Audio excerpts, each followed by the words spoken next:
Hello student, ज्ञान दृष्टि की ऑनलाइन क्लास में आपका स्वागत है। आज का जो सेशन है इसमें हम लोग 12th क्लास की फिजिक्स का फर्स्ट यूनिट डिस्कस करेंगे। ओके, यानी कि फर्स्ट यूनिट में अगर देखा जाए तो कुछ राइटर्स जो होते हैं वो यूनिट वाइज चैप्टर्स को डिवाइड किए हुए हैं, ठीक है ना। तो जिसमें फर्स्ट यूनिट है अगर फिजिक्स में देखा जाए तो वो इलेक्ट्रोस्टैटिक है, ठीक है ना। क्या है? इलेक्ट्रोस्टैटिक है।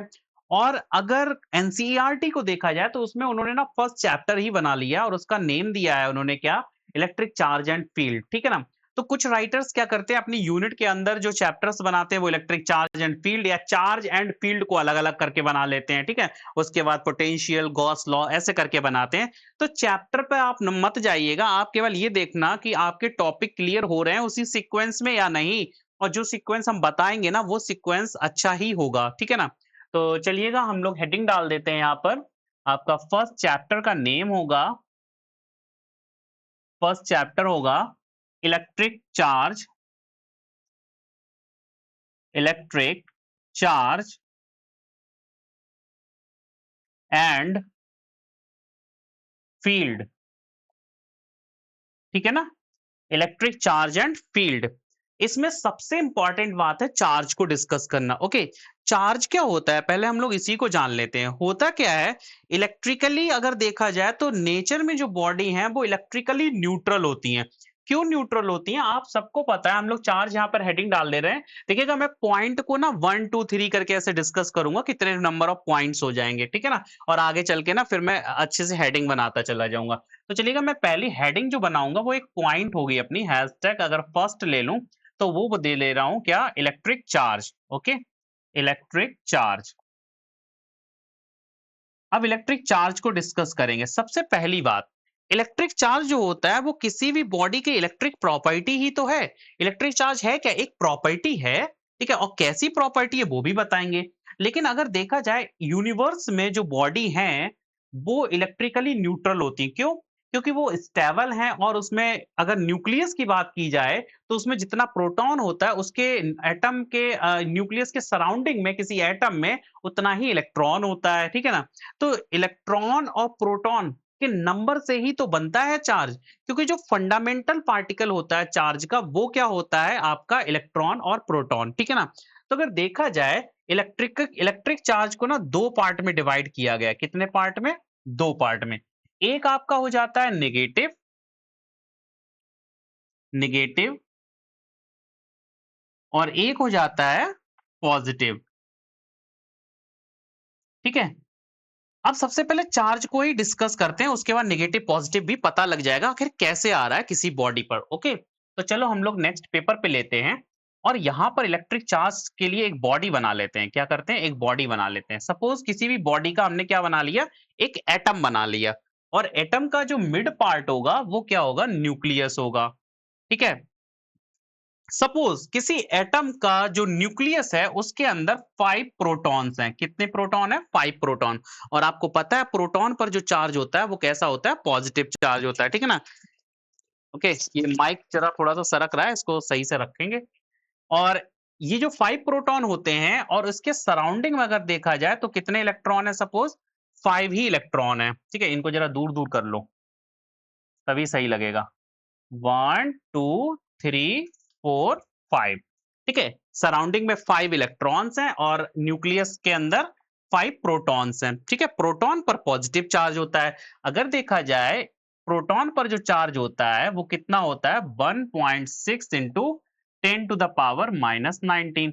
और इलेक्ट्रॉन पर जो चार्ज होता है वो माइनस का 1.6 इंटू 10⁻⁻19 कूलॉम, ठीक है। जो चार्ज की यूनिट होती है वो क्या होती है? कूलॉम होती है।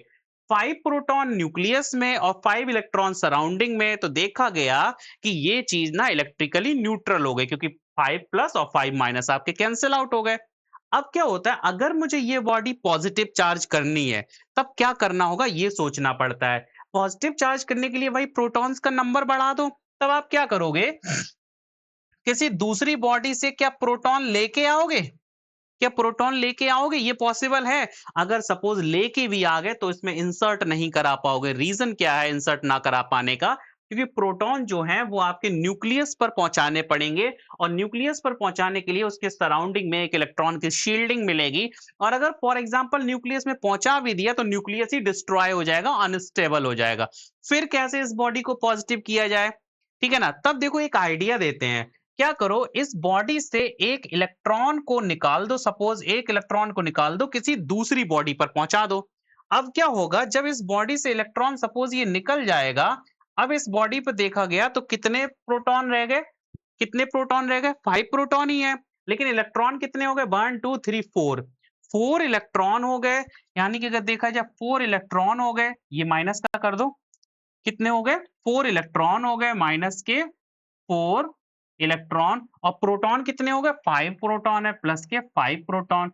रिजल्ट क्या बचेगा आपका? 1 प्रोटॉन का रिजल्ट बनेगा। देखिएगा, जहां मैं माइनस साइन साइन लगाऊंगा वो नेगेटिव इलेक्ट्रॉन होता है, सिंबल एक ही जैसा होता है, ई से ही रिप्रेजेंट करते हैं इलेक्ट्रॉन और प्रोटॉन को, बस प्लस माइनस लिखा जाता है, ठीक है ना? तो एक प्रोटॉन का चार्ज इस बॉडी पर आ गया है, ठीक है ना? यानी कि इलेक्ट्रॉन को अगर किसी भी बॉडी से बाहर निकाल के दूसरी बॉडी पर ले जाओगे, तो जिस बॉडी से इलेक्ट्रॉन निकल जाता है वो बॉडी आपकी पॉजिटिवली चार्ज हो जाती है। और ये इलेक्ट्रॉन निकल के जिस बॉडी पर आ जाएगा, समझ लीजिएगा वहां इलेक्ट्रॉन ज्यादा आ जाएंगे, ठीक है ना?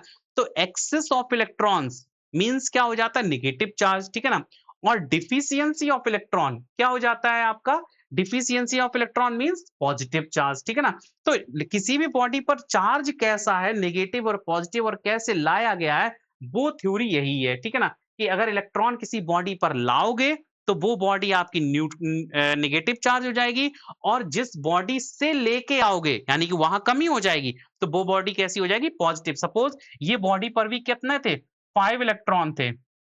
कितने थे? 5 इलेक्ट्रॉन। जब यहां से एक इलेक्ट्रॉन आएगा तो इस बॉडी पर 6 इलेक्ट्रॉन हो जाएंगे ना, प्रोटॉन तो 5 ही रहेंगे ना। तो अब देख लो, ये प्रोटॉन नहीं निकाला जा सकता, ये तो एक हाइपोथेटिकल फेनोमेना थी जो मैं प्रोटॉन को निकालने की बात कर रहा था, ठीक है ना? अब देखो इस बॉडी पर कितने इलेक्ट्रॉन है? 1 2 3 4 5 6, यानी कि 6 इलेक्ट्रॉन है, बीच में क्या है? 5 प्रोटॉन है। तो देखा जा गया यहाँ पर माइनस के 6 इलेक्ट्रॉन और प्लस के 5 प्रोटॉन। रिजल्ट कितना आएगा? माइनस का, यानी कि 1 इलेक्ट्रॉन।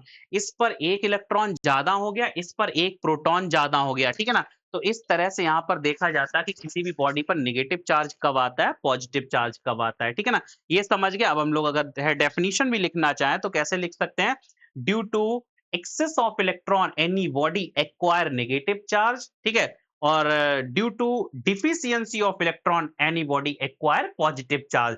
जहां इलेक्ट्रॉन की कमी आ जाएगी वो बॉडी आपकी पॉजिटिव चार्ज हो जाएगी, और जहां पर इलेक्ट्रॉन्स ज्यादा हो जाएंगे वो बॉडी आपकी कैसी हो जाएगी? नेगेटिवली चार्ज हो जाएगी, ठीक है ना? तो ये तो आप लोग समझ गए हो, इफिशियंसी और डिफिशियंसी, ठीक है ना? चार्ज का फंडामेंटल पार्टिकल क्या होता है? इलेक्ट्रॉन या प्रोटॉन, इन्हीं को माना गया है, ठीक है? या तो इलेक्ट्रॉन रखो या प्रोटॉन रखो। इलेक्ट्रॉन पर नेगेटिव चार्ज होता है माइनस के 1.6 into 10 to the power minus 19, proton पे पॉजिटिव चार्ज होता है 1.6 into 10 to the power minus 19 coulomb, ठीक है ना? ये समझ में आ गया? ओके, ये तो हो गया चार्ज। चार्ज कितने टाइप के हो गए आपके? दो टाइप के हो गए, negative and positive. Positive negative charge क्यों आता है? एक्सेसनेस, यानी कि एक्सेस इलेक्ट्रॉन, इलेक्ट्रॉन की एक्सेस, और positive charge deficiency of electron, ठीक है ना? प्रोटॉन के साथ ऐसा कुछ नहीं करोगे, प्रोटॉन को निकाल के दूसरी बॉडी में नहीं डाला जा सकता है, क्योंकि ये आपका सिस्टम को डिस्ट्रॉय कर देगा, ठीक है ना? ओके, इतना क्लियर हो गया। अब यहाँ पर हम लोग पढ़ते हैं चार्ज की प्रॉपर्टी को, यहीं पर, ठीक है? सेकेंड पॉइंट लेके आएंगे। हमने कहा था ना मैं हैशटैग करके पॉइंट्स बनाऊंगा, वो ज्यादा इजी पड़ेगा आपको समझने में। इस चैप्टर में कितने पॉइंट्स हो गए, ओके? आप लोग पढ़ लो property of electric charge, electric charge. देखिएगा, प्रॉपर्टी में क्या लिखेंगे? प्रॉपर्टी में ऐसे ही तो लिखेंगे कि जो नेगेटिव चार्ज होता है और पॉजिटिव चार्ज होता है वो क्यों आते हैं। नेगेटिव चार्ज मतलब एक तो आपकी डेफिनेशन हो जाएगी, नेगेटिव चार्ज का मतलब एक्सेस ऑफ इलेक्ट्रॉन, ठीक है ना? और पॉजिटिव चार्ज का मतलब क्या होता है? डिफिशियंसी ऑफ इलेक्ट्रॉन, ठीक है ना? तो इलेक्ट्रॉन्स की कमी होना किसी भी बॉडी पर नेगेटिव चार्ज लाता है, सॉरी, पॉजिटिव चार्ज लाता है, और इलेक्ट्रॉन की अधिकता यानी कि ज्यादा एक्सेस होना किसी भी बॉडी पर नेगेटिव चार्ज लाता है। तो ये तो इनकी प्रॉपर्टी बेसिक हो गई, लेकिन कुछ ऐसी प्रॉपर्टी बताते हैं ना जो इंपॉर्टेंट होंगी, ये तो पता ही है आपको। तो चलिएगा यहाँ पर ए पॉइंट डाल देते हैं और प्रॉपर्टी ए क्या बताएंगे हम आप लोगों को, quantization of electron, quantization of charge, electron नहीं बोलेंगे, क्वांटाइजेशन ऑफ चार्ज, पहली important property, quantization of, quantization of charge, पहली ये इंपॉर्टेंट प्रॉपर्टी होगी, ठीक है ना। दूसरी एक और प्रॉपर्टी लिख लेते हैं बी पार्ट पे, एडिटिव ऑफ इलेक्ट्रिक चार्ज, ठीक है ना, additivity of electric charge, additivity of electric charge, अभी समझा रहे हैं इनको भी, इलेक्ट्रिक चार्ज या चार्ज कोई बात नहीं, कुछ भी लिख लो, इलेक्ट्रिक चार्ज ही पढ़ रहे हैं ना। थर्ड इसमें प्रॉपर्टी लिखो आप जो मोस्ट इंपॉर्टेंट है, कंजर्वेशन ऑफ चार्ज, ठीक है ना, कंजर्वेशन ऑफ चार्ज, ये ज्यादा इंपॉर्टेंट है। वो तो पता ही है ना, जो डेफिनेशन है वो भी तो एक प्रॉपर्टी है ना, एक तरह की डेफिनेशन भी प्रॉपर्टी होती है ना, क्योंकि डेफिनेशन का मतलब ही होता है ना कोई प्रॉपर्टी लेके ले आए हैं, ओके, कॉमन प्रॉपर्टी लेके। एक और अगर मैं बनाना चाहूं तो ऐसे भी लिख सकते हैं, like charges are repel to each other and unlike charges are attract to each other, ये हम लोग फील्ड में भी पढ़ेंगे, ओके। तो इसको भी याद रखना, ये भी आप याद रखना कि लाइक चार्ज जो होते हैं वो एक दूसरे को रिपेल करते हैं और अनलाइक चार्ज जो होते हैं वो एक दूसरे को अट्रैक्ट करते हैं, इनको भी आप याद रखना। लेकिन जो मोस्ट इंपॉर्टेंट प्रॉपर्टी है वो ये थ्री होंगी, quantization of charge, additivity of electric charge and conservation of charge, okay. तो चलिएगा पहला पॉइंट लिखते हैं यहां पर, ए पॉइंट जो है quantization of charge, quantization of electric charge, ठीक है। देखो जरा, क्वांटाइजेशन ऑफ इलेक्ट्रिक चार्ज का क्या मतलब होता है, क्वांटा मींस होता है पैकेट्स, ओके। फिजिक्स में अगर क्वांटा का मतलब समझना है तो उसका मतलब होता है पैकेट्स, ओके। और यहाँ पर वो आपका नमक और चीनी वाला पैकेट नहीं है जैसे मन किया तोड़ दिया, ये आपका फंडामेंटल पैकेट है जिसे ब्रेक नहीं किया जा सकता है। अगर ब्रेक करोगे तो वो अनस्टेबल की कैटेगरी में जाएगा, वो फिर से आपका फर्दर क्या हो जाएगा, पैचअप हो जाएगा वहां पर, ठीक है ना, मतलब फिर से पैकेट आपका जुड़ जाएगा। तो कहने का मतलब है क्वांटाइजेशन का ऐसे कैसे मतलब समझ में आया, देखिएगा मैं बता रहा हूं कि अगर किसी बॉडी को आपको चार्ज करना है, सपोज मुझे ये बॉडी दी गई है, अभी इलेक्ट्रिकली न्यूट्रल है, क्या है, इलेक्ट्रिकली न्यूट्रल है, सपोज 5 प्रोटॉन है और इसके सराउंडिंग में 5 ही इलेक्ट्रॉन है, ओके, तब ये बॉडी आपकी इलेक्ट्रिकली न्यूट्रल हो गई ना। जरा ये फोन साइलेंट कर दे 1 मिनट, ओके। ये क्या हो गई, इलेक्ट्रिकली न्यूट्रल हो गई ना।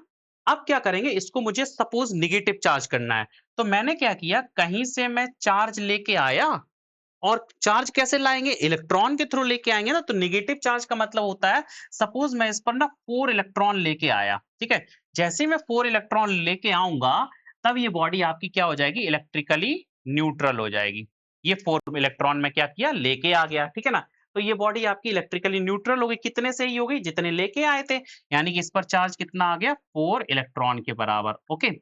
अगर मैं आपसे कहूं कि मैं यहां पर 4 इलेक्ट्रॉन ना लाकर 4.5 इलेक्ट्रॉन लेके आऊं, ठीक है, मतलब 4.5 इलेक्ट्रॉन लेके आऊं, तब ये कहानी पॉसिबल नहीं होगी। इसी बात को ही हम लोग क्वांटाइजेशन प्रॉपर्टी कहते हैं, कि जो इलेक्ट्रॉन आएंगे किसी बॉडी पर, वो जो चार्ज आएगा किसी भी बॉडी पर, वो इंटीजर मल्टीपल ऑफ इलेक्ट्रॉन आएगा। मतलब क्वांटाइजेशन का मतलब होता है कि इलेक्ट्रॉन एक फंडामेंटल पैकेट है जिसको ब्रेक नहीं किया जा सकता है, इसीलिए वो क्वांटाइजेशन प्रॉपर्टी को फॉलो करेगा, क्योंकि इलेक्ट्रॉन जो आएगा वो फिक्स एक नंबर में आएगा। कौन सा नंबर फिक्स का मतलब, यहाँ पर इंटीजर नंबर में आएगा, 1 2 3 4 5 6 7 8 9 10 एंड सो ऑन, ठीक है ना।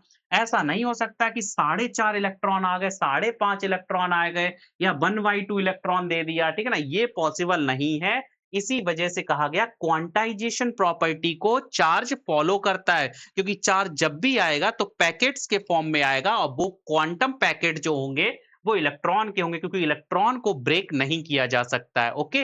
अगर ब्रेक करोगे भी तो आपको क्वार्क वगैरह मिलता भी है ना, तो वो अनस्टेबल कंडीशन में हो जाता है, ठीक है ना।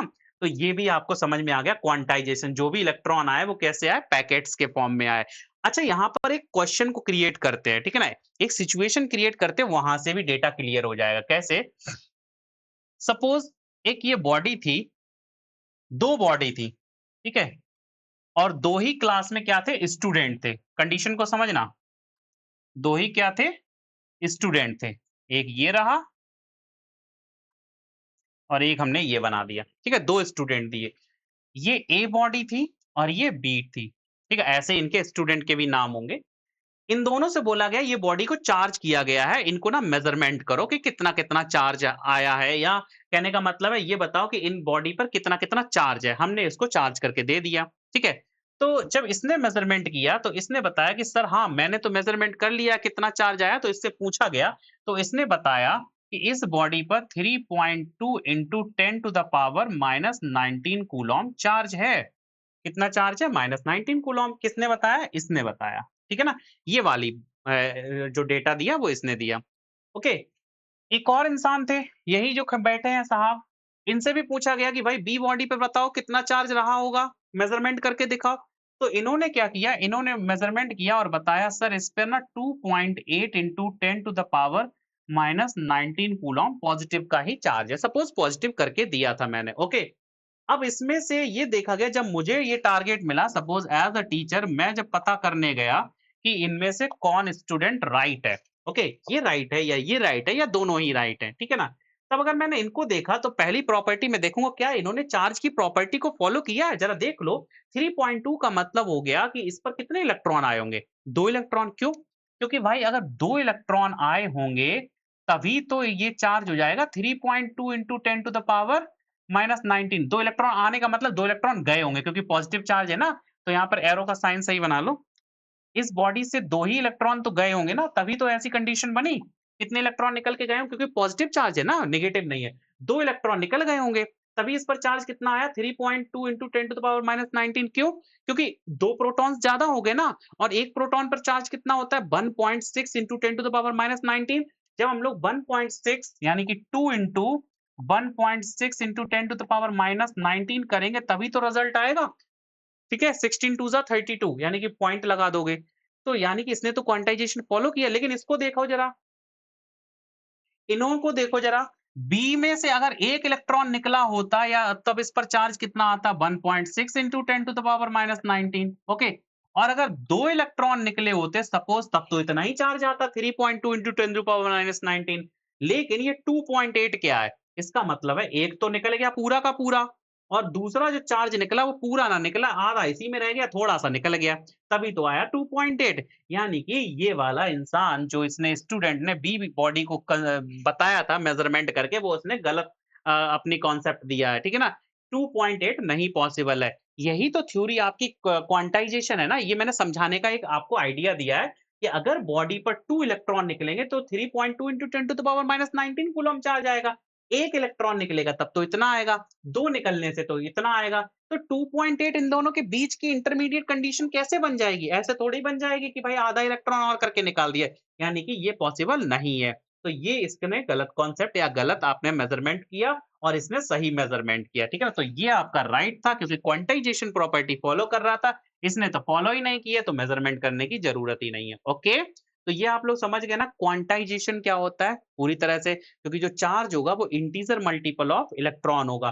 तब अगर मैं आपसे बात करूँ किसी भी बॉडी से n नंबर ऑफ इलेक्ट्रॉन का ट्रांजिशन हुआ है, तब उस पर चार्ज कितना आएगा? तो यानी कि यहाँ पर एक फ़ॉर्मूला बन जाएगा Q equal to the plus minus n e coulomb, इतना चार्ज आएगा उस पर, ठीक है ना? कितना चार्ज आएगा? n e कूलम्ब, ये कूलम्ब बच्चे यहाँ पर, ठीक है? यूनिट है, ओके?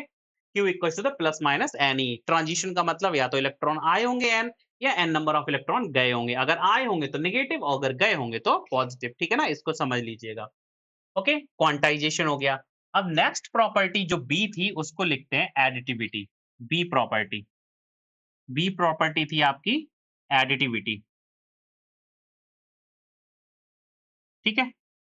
एडिटिविटी का मतलब क्या होता है? देखिएगा, सपोज ये कोई बॉडी है, बहुत आराम से समझ लो, कोई दिक्कत नहीं है, बस स्टार्टिंग है ना आज से, तो बहुत प्यार से समझ लो इसको। एक मिनट जरा माइक सही कर लें, ये माइक जरा सरक जाता है ना। एडिटिविटी, देखो जरा यहाँ पर क्या है, एडिटिविटी को समझना है या एडिशन से ही मतलब है, ठीक है? अगर किसी बॉडी पर अलग-अलग सोर्सेस से चार्ज आ रहा है, सपोज़ एक ये सोर्स से चार्ज आया Q1, यहाँ से सोर्स से चार्ज आया Q2, इस सोर्स से चार्ज आया Q3, ये चार्ज आ रहे हैं डायरेक्ट, इलेक्ट्रॉन की बात नहीं कर रहा हूँ, ठीक है? चार्ज आए Q1, Q2, Q3, ठीक है?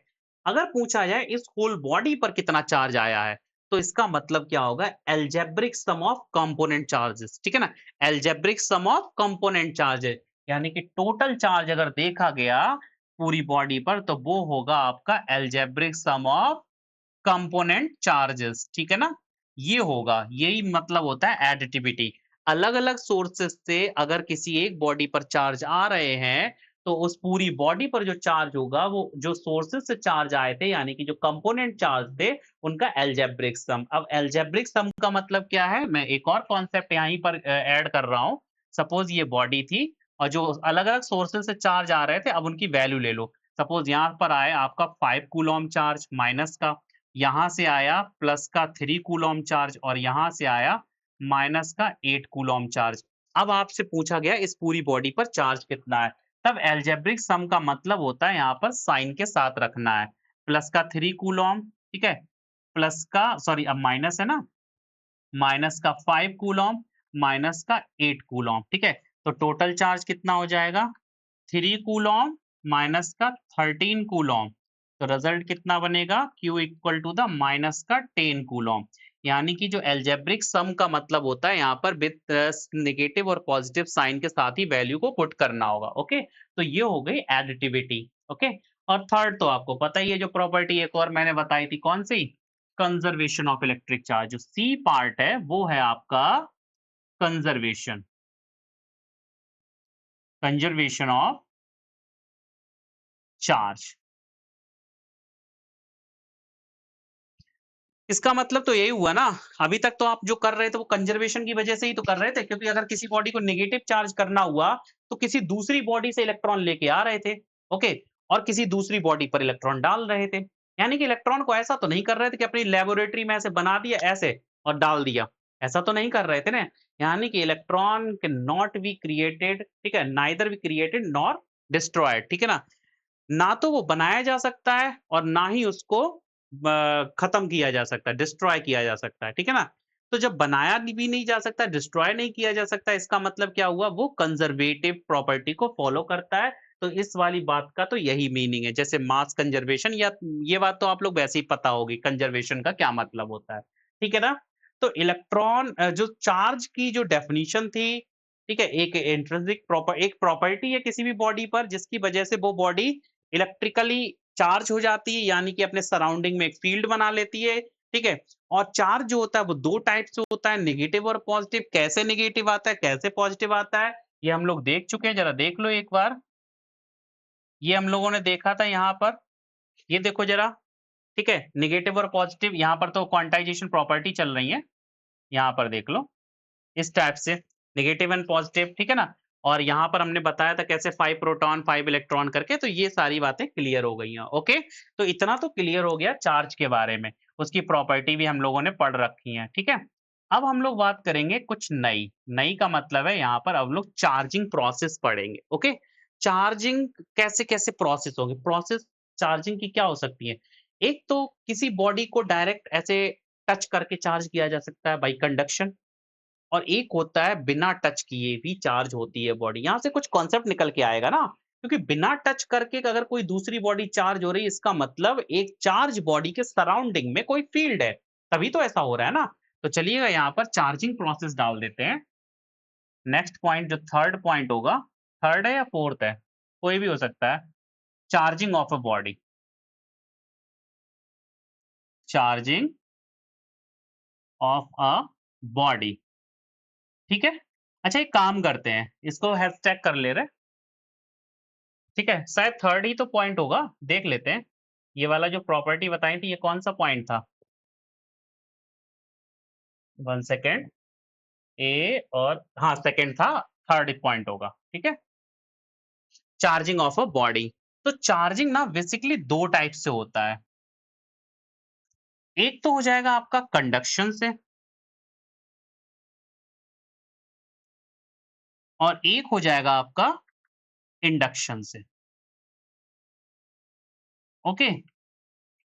ये टच करने वाली प्रोसेस है, ये फ़ील्ड से ही चार्ज करेंगे, ठीक है ना? यानी कि अगर मैं इसकी बात करूँ, कंडक्शन वाली बात करूँ, तो यहाँ पर क्या होता है, सपोज़ एक आपकी ये चार्ज्ड बॉडी थी, ये कैसी है?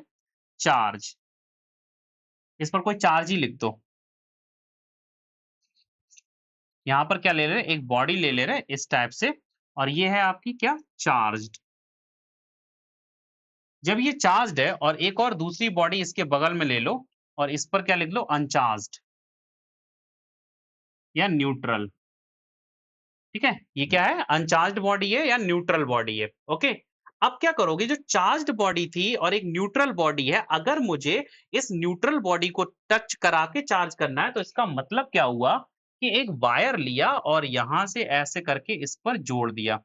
आप क्या देखोगे, ये बॉडी भी चार्ज हो जाएगी। कितने से चार्ज होगी, वो डिपेंड करती है इस बॉडी की कैपेसिटी पर, ठीक है ना? तो इसी बात को हम लोग समझ लेते हैं। सपोज़ ये कोई बॉडी थी, बड़ी-सी बॉडी ले लो और सिमिलर बॉडी यहाँ भी ले लो, ओके? और इस बॉडी पर जो चार्ज था वो Q था। अब क्या करोगे, वो बॉडी आपकी न्यूट्रल थी, उस पर कोई चार्ज नहीं है। तब आप क्या करोगे, एक वायर लो और इसको क्या कर लो, ऐसे करके टच करा दो, मतलब फिक्स कर दो, कॉन्टैक्ट में कर लो। तब ये जो बी बॉडी है, इस पर भी कुछ चार्ज आ जाएगा। अब कितना चार्ज आएगा, क्या क्यू से क्या पूरा चला आएगा? अगर ये दोनों ही बॉडी सिमिलर हैं, एक जैसी प्रॉपर्टी पर हैं, एक जैसी नेचर है और एक जैसा स्ट्रक्चर है, तब क्या होगा, यहाँ पर जो चार्ज आएगा Q/2 और यहाँ भी रह जाएगा Q/2, ठीक है ना? जो टोटल चार्ज Q था वो हाफ-हाफ डिवाइड हो जाएगा, अगर चार्ज की बॉडी जो है ना दोनों ही सिमिलर हैं तब। और नहीं सिमिलर है तब आपको इसकी कैपेसिटी पता होनी चाहिए, वो देगा न्यूमेरिकल में, ठीक है ना? तो ये तो कंडीशन हो गई यहाँ पर चार्जिंग वाया कंडक्शन, यानी कि कंडक्शन जब भी पढ़ना हो तो यहाँ पर कुछ कंडक्ट कराना पड़ेगा। यहाँ देखो मैंने वायर से जोड़ दिया, ये क्या है आपका? वायर, कंडक्टिंग वायर दी, ठीक है ना? ये हो गया ना कंडक्शन। अब हम लोग इंडक्शन की बात करते हैं, यहाँ पर इंडक्शन डाल दे रहे हैं। क्या है? इंडक्शन, ठीक है? इंडक्शन में क्या होता है, सपोज ये कोई बॉडी है जो आपकी चार्ज है। कितना चार्ज है? इस पर पॉजिटिव चार्ज है। ओके? एक और बॉडी है जो अभी दूर है। अब उसको दूर से हम लोग इसके जैसे ही पास लाएँगे, तो सपोज हम यहाँ पर ले आए, ठीक है? और इस पर जहाँ पॉजिटिव चार्ज दिखा दो पूरी बॉडी पर, दिखा दो तभी समझ में आएगा इंडक्शन वाला, ठीक है? ये बॉडी आपकी ऑलरेडी चार्ज है और ये बॉडी आपकी अनचार्ज्ड वाली है, यानी कि न्यूट्रल है। जैसे ही इस चार्ज्ड बॉडी को अनचार्ज्ड बॉडी के कुछ पास लेके आओगे, बहुत ही कम डिस्टेंस पर, तब क्या देखोगे, ड्यू टू इंडक्शन जो अनचार्ज यानी कि जो न्यूट्रल बॉडी थी, उस पर यहाँ पर due to induction negative charge आ जाएगा। ओके? और इसके दूसरे साइड में यहाँ पर पॉजिटिव चार्ज दिखने को मिल जाएगा। ठीक है ना? यानी कि इधर साइड में पॉजिटिव इकट्ठा चार्ज हो जाएगा, इधर नेगेटिव। तो इसका मतलब हो गया, अगर मैं इस बॉडी को देखूँगा तो यहाँ पर आपका नेगेटिव चार्ज आ जाएगा। ये होगा ड्यू टू इंडक्शन। बिना टच किए, बिना कॉन्टैक्ट किए या बिना कंडक्शन से या बिना किसी कंडक्टिंग वायर को जोड़े अगर आपको बॉडी चार्ज करनी है, तो वो गया इंडक्शन मेथड है। पास ले जाओ, ऐसा हो क्यों रहा है? क्योंकि इस बॉडी के सराउंडिंग में फ़ील्ड हैं। और वो फ़ील्ड भी हम लोग इसी चैप्टर में डिस्कस करने वाले हैं, ठीक है ना? तो वो तो पता है ना, इलेक्ट्रिक फ़ील्ड है, ओके? अब उसको मैं जब फ़ील्ड आएँगी ना तो वहाँ बताता रहूँगा। तो इंडक्शन प्रोसेस का मतलब ही है, ये तभी पॉसिबल है जब इस बॉडी के सराउंडिंग में कुछ फ़ील्ड है, ओके? तो ये बात हो गई आपकी क्या? इंडक्शन मेथड, ठीक है ना? और इससे पहले जो था वो आपका कौन-सा था? कंडक्शन मेथड था, ठीक है ना? तो आपने इतना तो जान लिया है कि इंडक्शन, कंडक्शन ये क्या होते हैं, ठीक है ना? अब हम लोग बात करते हैं सीधा कूलॉम्स लॉ पर। क्यों? क्योंकि आपने देखा कि जब एक बॉडी यहाँ पर रखी थी, इसके पास में जब दूसरी बॉडी प्रैक्टिकल करने के लिए लेके आए, तो ये दोनों बॉडी चार्ज हो गई थी, यानी कि फ़ील्ड है यहाँ पर। और ये देखा गया, जब किसी चार्ज्ड बॉडी के सराउंडिंग में जो फ़ील्ड होती है, उस फ़ील्ड में कोई दूसरी चार्ज बॉडी लेके जाओगे, तो वो एक फ़ोर्स का एक्सपीरियंस करती है। और यही फ़ोर्स आपका कूलॉम्स फ़ोर्स बोला जाता है या कोलंबियन फ़ोर्स बोला जाता है, ठीक है ना? और इसी लॉ को हम लोग कूलॉम्स लॉ कहते हैं, ठीक है ना? तो चलिएगा कूलॉम्स लॉ को एक्सप्लेन करते हैं। 4th पॉइंट होगा आपका, हैशटैग 4th होगा point Coulomb's law, Coulomb's law. इसमें क्या देखा गया, ये जो लॉ है, ये 2 पॉइंट चार्जेस के बीच का है। यानी कि जब हम लोग कोई 2 पॉइंट चार्जेस, जैसे एक ये हो गया और एक पॉइंट चार्ज यहाँ पर, सपोज़ अभी एक ही रखो, एक पॉइंट चार्ज Q लिया, ठीक है? और इस पॉइंट चार्ज के सराउंडिंग में कोई दूसरा चार्ज लेके आए, और कहाँ से लेके आए? इन्फिनिटी से, मतलब एक ऐसी जगह से जहाँ पर इसकी पहले से कोई फ़ील्ड नहीं है, ओके? बहुत दूर से। तो लेके आए, सपोज़ यहाँ पर ले आए ये Q नॉट। Q नॉट एक टेस्ट चार्ज है, मैं बता दे रहा हूँ, जितना भी फ़ॉर्मूला बनाऊँगा, जो भी लैब में एक्सपेरिमेंट करता हूँ, वो एक बहुत ही स्मॉल अमाउंट का चार्ज Q नॉट से किया जाता है, ओके? और उसी को हम लोग यहाँ पर एक्सपेरिमेंटल चार्ज, मतलब एक्सपेरिमेंटल के लिए यूज़ करने वाला चार्ज बोल सकते हैं, ओके? जब ये एक दूसरे की डिस्टेंस r पर होते हैं, तब क्या देखा गया, इनके बीच में फोर्स ऑफ इंटरेक्शन देखा गया, ठीक है? और ये भी देखा गया, अगर लाइक चार्जेस है तो आप रिपेल देखोगे, रिपल्सन देखोगे, और अनलाइक चार्जेस होते तो आप अट्रैक्शन देखोगे। तो कूलॉम साहब ने जो फोर्स यहाँ पर देखा, उसको मेजरमेंट भी किया, और मेजरमेंट करके इन्होंने बताया फोर्स बिटवीन दैम, यानी कि force between two charge particle is directly proportional to the product of charges या magnitude of the charges and inversely proportional to the square of distance between them। ठीक है, ये बात किसने कह दी थी? कूलॉम साहब ने कह दी थी। ये एक्सपेरिमेंटली पता किया, जितना ज्यादा इनका मैग्नीट्यूड होगा, उतना ही ज्यादा इनके बीच में लगने वाला फोर्स होगा, और जितनी दूरी पर रखे होंगे, उतना ही कम हो जाएगा फोर्स, ठीक है ना? तब क्या कहेंगे, यहाँ पर अगर प्रोपोर्शनल साइन हटा देंगे, तो एक कांस्टेंट के लेके आए, q q naught upon r square, ठीक है ना? ये आपका फॉर्मूला 2 चार्ज पार्टिकल के बीच में फोर्स को दिखाता है, ठीक है ना? हमने इसीलिए बताया कि जो चार्ज, कोई भी बॉडी को चार्ज अगर करना होगा, तो वहां आप लोग ना इंडक्शन मेथड भी यूज कर सकते हो। क्या कर सकते हो? Induction method. क्यों? क्योंकि इनके ना सराउंडिंग में फील्ड होती है, और फील्ड होने की वजह से ही ये फोर्स का फॉर्मूला डेवलप किया गया, ठीक है ना? तब आप समझोगे यहाँ पर ये फॉर्मूला क्या आया, F equal to the k q q naught upon r square. Practically जो k की वैल्यू निकल के आई, वो क्या आई? 1 अपॉन 4 पाई एप्सिलॉन नॉट, और इसका मैग्नीट्यूड आया 9 इंटू 10 टू द पावर 9। अब आपका जो फॉर्मूला तैयार हो जाता है, वो बन जाएगा F इक्वल टू द, इस फॉर्मूले को आप लोगों को ऐसे ही याद रखना है, प्रोपोर्शनल और इनवर्सली प्रोपोर्शनल में, ओके? इसका यही डेरिवेशन भी होता है, 1 upon 4 pi epsilon naught q q naught upon r square, okay? इतना न्यूटन फोर्स देखा गया दो चार्ज पार्टिकल के बीच में, ओके? जो आपने यहाँ पर देखा है, ओके? ये तो हो गया force between two charge particle, ठीक है? अब एक और मैं बात बता दूं, देखिएगा, फोर्स की यूनिट न्यूटन ही होती है, चाहे आप मैकेनिकल के केस में पढ़ो या इलेक्ट्रिकल के केस में पढ़ो, फोर्स फोर्स होता है, ठीक है ना? तो ये आपको कूलॉम साहब ने बताया था प्रैक्टिकल करके, ओके? लेकिन फोर्स एक वेक्टर क्वांटिटी है, इसलिए इसका वेक्टर फॉर्म भी अभी देखेंगे, ठीक है? थोड़ी सी बात जान लो, ये जो होता है एप्सिलॉन नॉट, इसको बोलते हैं permittivity of the medium, explanation of epsilon not, ठीक है ना? इसको भी अभी देखेंगे। परमिटिविटी का क्या मतलब होता है? सबसे पहले ये देख लो, फोर्स के फॉर्मूले में परमिटिविटी, फोर्स और परमिटिविटी के बीच में जो रिलेशन है, वो इनवर्सली प्रोपोर्शनल है। यानी कि अगर परमिटिविटी की वैल्यू बढ़ जाए, क्या ये परमिटिविटी यूनिवर्सल कांस्टेंट है? यही तो मैं बताना चाह रहा हूँ। परमिटिविटी यूनिवर्सल कांस्टेंट नहीं है, इसकी वैल्यू मीडियम के साथ साथ बदलती जाएगी। अगर ये दोनों ही चार्ज पार्टिकल के पास में जो बीच में जो मीडियम है, वो कुछ और होगा, एयर ना होकर, ये जो एप्सिलॉन नॉट की जो ये वैल्यू है ना, 9 इंटू 10 टू द पावर 9, ये पूरी के की वैल्यू, ये आपकी फ्री स्पेस या एयर के फॉर्म में एयर में होती है।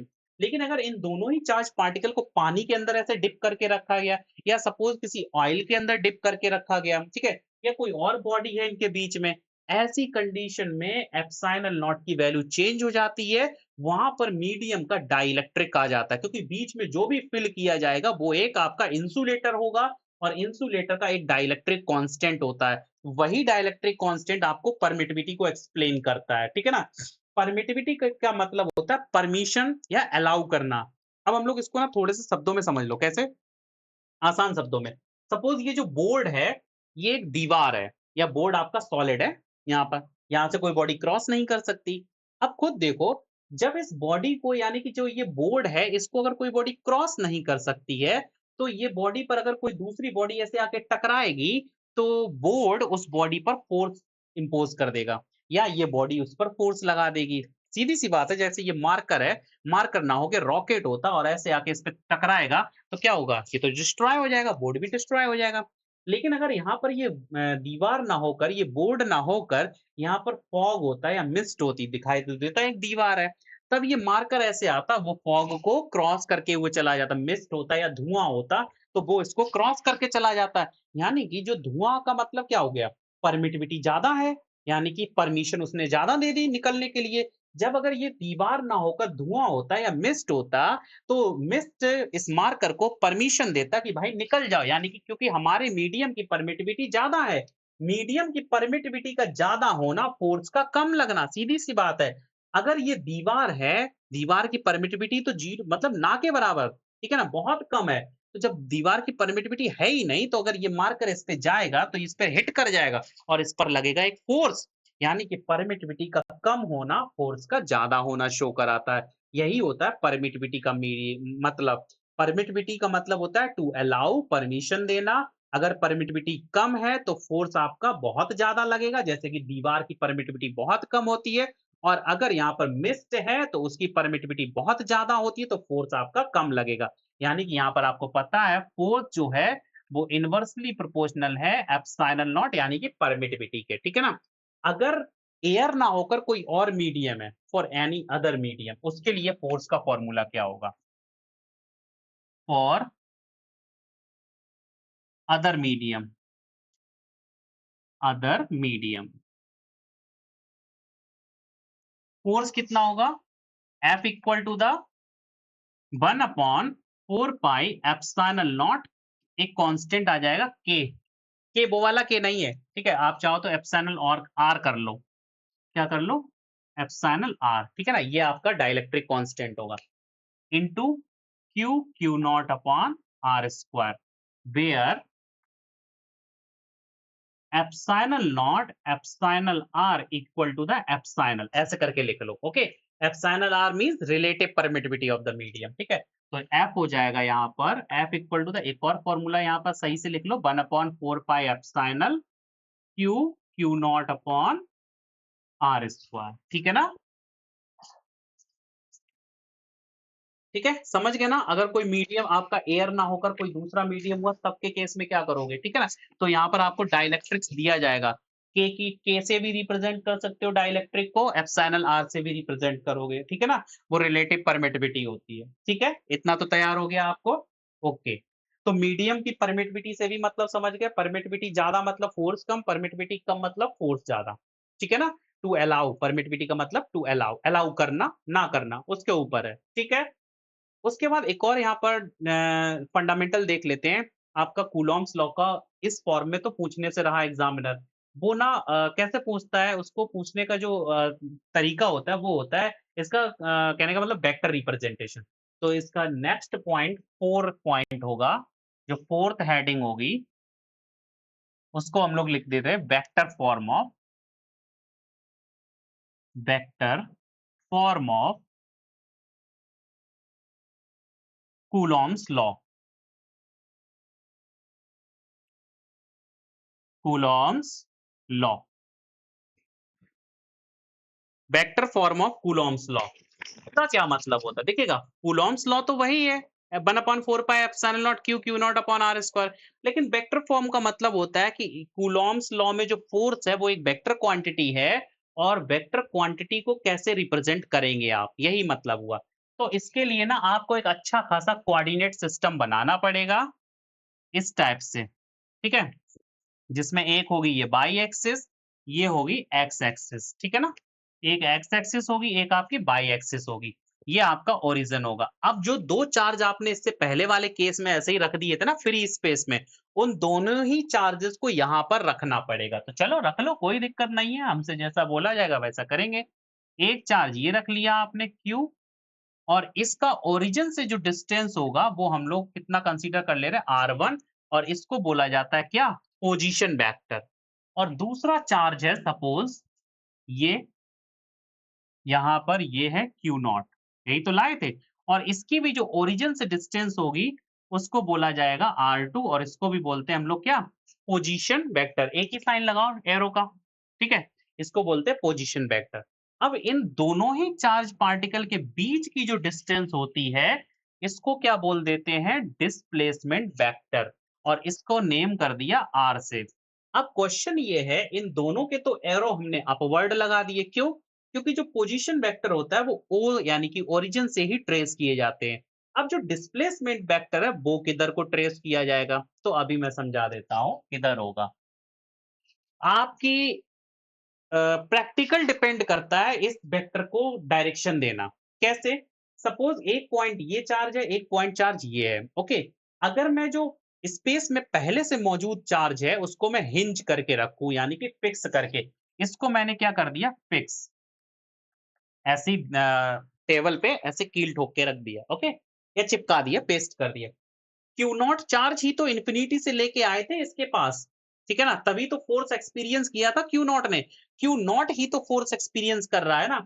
तो जैसे ही आप इसको क्यू नॉट लेके आओगे, तब आप ये देखोगे, क्यू नॉट से पूछो कि भाई क्या फोर्स फील हो रहा है? वो कहेगा हाँ। ठीक है, अब ऐसे ही इसको यहाँ से थोड़ा सा छोड़ दो, यहीं पर रख दो, तो इस वाले चार्ज पर क्या लगेगा? एक फोर्स लग जाएगा। कहाँ लग जाएगा? किधर डायरेक्शन में? अगर ये क्यू आपका पॉजिटिव है, क्यू नॉट तो वैसे ही पॉजिटिव है, तो क्यू नॉट जो पॉजिटिव चार्ज है वो इधर की तरफ रिपेल कर दिया जाएगा। क्यों? क्योंकि क्यू भी पॉजिटिव है और क्यू नॉट भी पॉजिटिव। बच्चा ये आपका क्या है? यहाँ पर पॉइंट चार्ज है, इसको नॉट मत समझ लेना, ठीक है? तो क्यू से क्यू नॉट ऐसे धक्का दे दिया जाएगा। अगर आपका जो चार्ज पहले से फिक्स है वो नेगेटिव होता, तब क्यू नॉट जो फोर्स एक्सपीरियंस करता वो क्या करता कि ऐसे अट्रैक्ट हो जाता, तब एरो आपका ऊपर की तरफ हो जाता। क्यू नॉट का जिधर मूवमेंट होगा वही डायरेक्शन फोर्स की हम लोग यहाँ कंसीडर करेंगे। तो जो ये पॉजिटिव लिया है, ये पॉजिटिव वाला चार्ज क्यू नॉट को ऐसे रिपेल कर देगा, तो फोर्स का मूवमेंट हो जाएगा इस डायरेक्शन में। ठीक है ना? अब कुछ नहीं, इसका एरो यहाँ पर बिगड़ गया ना, तो ऐसे बना लो, ठीक है ना? अब देखो पॉइंट डाल दो, इसको ए, इसको बी, ए बी ओ, ये 3 पॉइंट हो गए, ठीक है? वेक्टर फॉर्म लिखना है ना, तो सबसे पहले कूलॉम्स लॉ से ही लिखते हैं। बाय कूलॉम्स लॉ या now from coulomb's law,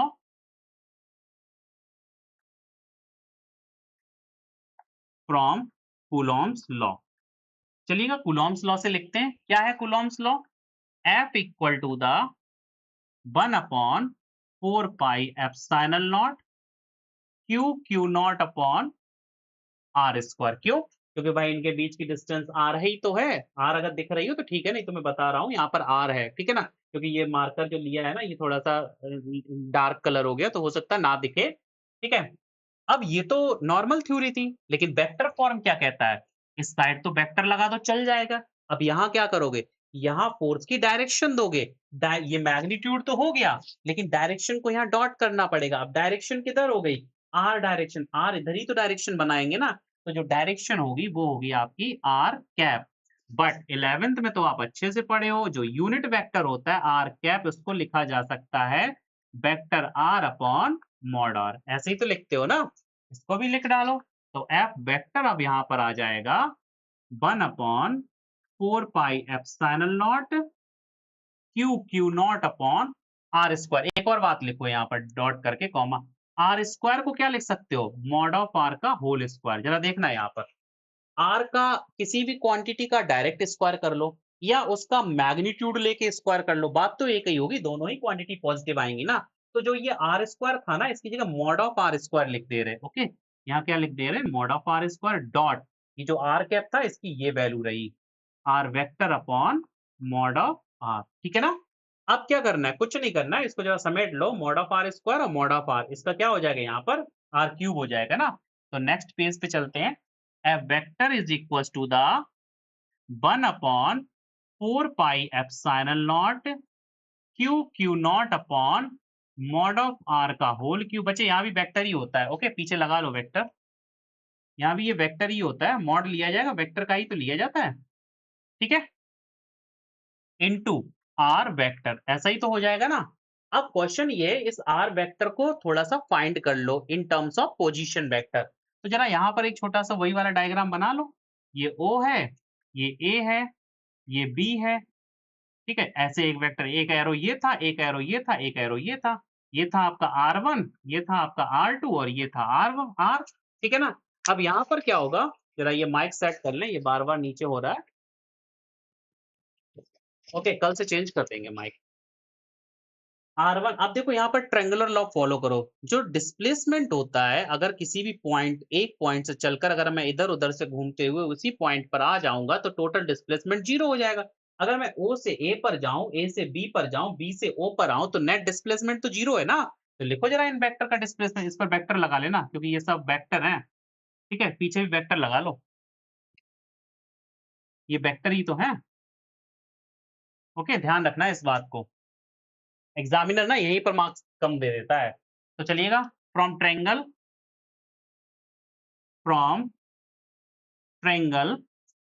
OAB, ठीक है? ओएबी से ज़रा देखो, टोटल डिस्प्लेसमेंट देखो O से A यानी कि OA वेक्टर प्लस A से B पर जाओगे तो AB वेक्टर प्लस B से O पर आओगे तो BO वेक्टर। नेट आपका 0 हो जाएगा डिस्प्लेसमेंट। वैल्यू पुट कर लो। OA कितना है? R1 vector. AB कितना है? A से लेके B तक R vector plus BO, B से लेके O चलना है आपको, लेकिन वेक्टर दिख रहा है O से B तक, यानी कि यहाँ पर आ जाएगा माइनस का R2 क्योंकि आप चले उल्टे वेक्टर के, तो आप क्या ले आओगे यहाँ पर माइनस का साइन, ठीक है ना? ये समझ गए ना? Equal to 0। अब यहाँ देखो जरा R वेक्टर निकाल लो, माइनस का उधर ले जाओ, ये भी उधर ले जाओ।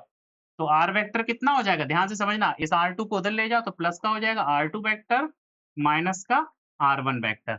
ये हो गया आपका R वेक्टर की डेफिनिशन, ठीक है? इसको पुट कर दो यहाँ पर, इसको डाल दो इक्वेशन नंबर फर्स्ट, इसको डाल दो सेकंड, ओके? तो फर्स्ट में सेकंड की वैल्यू पुट कर दो, from first and second, from equation first and second. तो रिजल्ट क्या होगा यहाँ पर? F vector equal to the 1 upon 4 pi epsilon naught q naught upon mod of r का होल क्यूब था ना, तो यहाँ पर हो जाएगा R2 माइनस R1, ये वेक्टर फॉर्म में है, इनका मॉड का होल क्यूब इनटू ऊपर आपका R वेक्टर था ना, तो यहाँ भी हो जाएगा R2 vector minus R1 vector, ठीक है ना? ये आपका जो फॉर्मूला आया ये नेट आपका वेक्टर एक्सप्लेनेशन है, यानी कि vector form of Coulomb's law है, ठीक है ना? इसको आपको याद रखना है, vector representation of Coulomb's law ऐसे निकाला जाता है, ओके? तो आई होप आपको समझ में आया होगा यहाँ पर सारा डेटा, क्योंकि हम लोगों ने चार्ज पढ़ा, उसकी प्रॉपर्टी पढ़ा, उसके सराउंडिंग में फील्ड होने का एक एहसास किया क्योंकि हमने इंडक्शन मेथड से चार्जिंग किया था, है ना? उसके बाद हम लोगों ने फोर्स देखा क्योंकि फील्ड थी तो दूसरा चार्ज एक्सपेरिमेंट किया कूलॉम साहब ने, फोर्स वहाँ पर आया, फोर्स का हमने वेक्टर फॉर्म भी देख लिया और क्या देख लिया आपने एक नॉर्मल इसका मैग्नीट्यूड फॉर्म भी देख लिया। आपने यहाँ पर परमिटिविटी को भी एक्सप्लेन कर लिया था। मीडियम की परमिटिविटी होती है, ठीक है? चार्ज अगर किस मीडियम में इस बात पर डिपेंड करेगा दोनों के बीच में फोर्स, ओके? तो फोर्स ना बहुत ही इंपॉर्टेंट 3 फैक्टर्स पर डिपेंड करता है। पहला चार्ज के फैक्टर पर यानी चार्ज के मैग्नीट्यूड पर, दूसरा उनके बीच की डिस्टेंस पर और तीसरा किस मीडियम में वो चार्ज हैं, ओके? तो ये आपको ध्यान में रखना होगा। कभी-कभार पूछा जाता है कि चार्ज के बीच में लगने वाला फोर्स नीचे ऑप्शंस दिए हैं उसमें किस फैक्टर पर डिपेंड करता है, ठीक है ना? एप्सिलॉन नॉट बहुत इंपॉर्टेंट है। कभी-कभार वो एप्सिलॉन नॉट डायरेक्ट नहीं लिखेगा, वो बोलेगा क्या परमिटिविटी ऑफ द मीडियम के ये इफेक्ट होता है फोर्स, तो कह देना हाँ, ओके?